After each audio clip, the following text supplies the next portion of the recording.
The purpose of this video is to show you the steps which I went through to troubleshoot an issue that I found with a furnace on a preventative maintenance. This was the first annual maintenance of the year for the heating cycle. Upon initial startup of the furnace, I found that the pressure switches were not closing. Neither pressure switch was closing, which seemed a bit odd to me.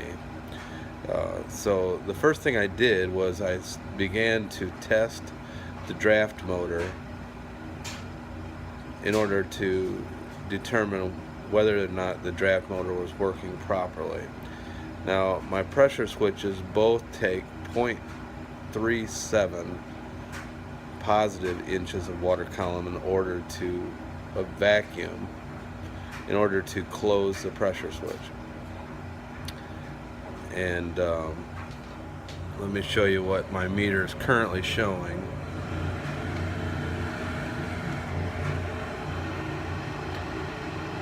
So I don't know if you can see, but my meter is currently showing negative 0.98 inches of water column. That's a problem. So let me show you what happens when I take the pipe off of the exhaust.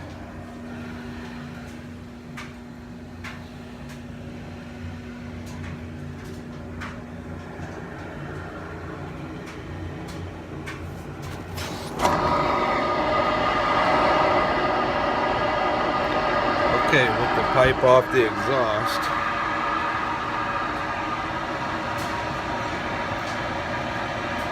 positive 0.73.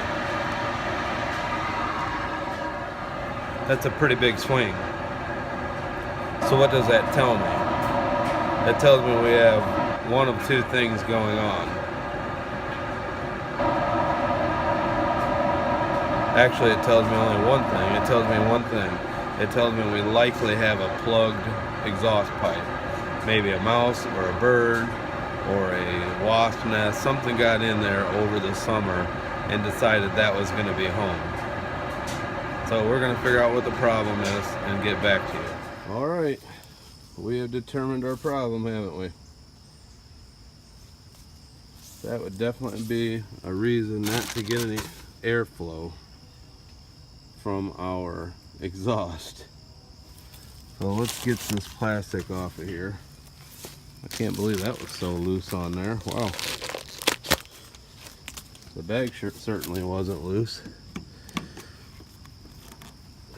Alright, let's see if we're back in business. Okay, let's see what we've got now that we've got the bags off of the pipes and we've got the pipe back on the furnace. Alright.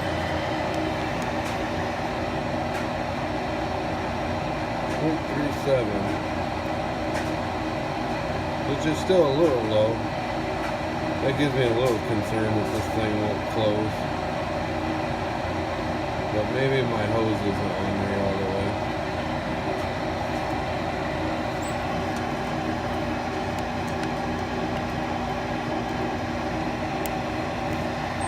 Or maybe there's still a little bit of obstruction. Let's see what happens with the pressure switches.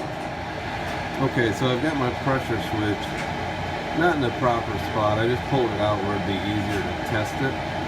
So everything's hooked up at this point. And I got hooked up to this pressure switch here. Now, I've got my alligator clip stuck to my probe because I don't have my connectors in here right now. What we're going to do is we're just going to tap the other side of this normally open pressure switch to make sure it's closed. And as you can see by that sound, it is definitely closed. Let's test the other one, see if it's closed.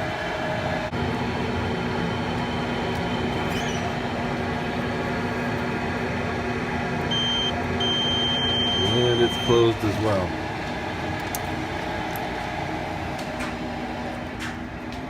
So the most important thing to do is don't get excited when you come out and you got a pressure switch error, or your pressure switches aren't closing. You can tell they're not closing.